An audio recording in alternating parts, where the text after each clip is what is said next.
епископа Иоанна Шанхайского за положение православной церкви на Второму Всезарубежному соборі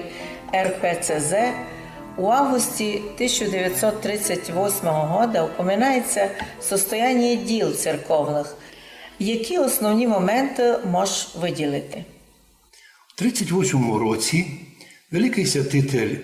Іоанн Шанхайський, празднование якого було недавно в Ужгороді, великим славним архиерейским служением, плюс в кафедральному соборі у нас є мощі святителя, а також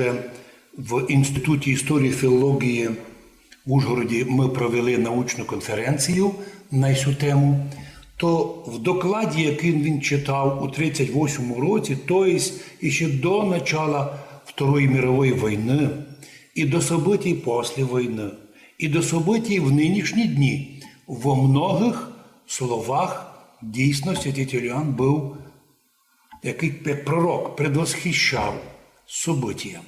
Він указав, що вже у 1938 році замітний був великий упадок Вселенської патріархії Константинопольської, до якої присоединялися нові території з порушеннями канонічних правил. Була війна, Перша світова, потім починалися в Європі війни, і з цим се воспользувала патріархія Константинопольська, подобно як і тепер, і почала собі забирати чужі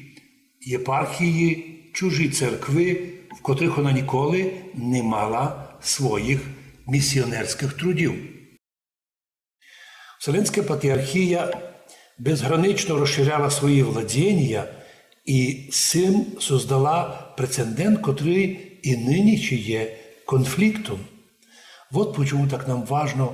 пам'ятає доклад Іоанна Святителя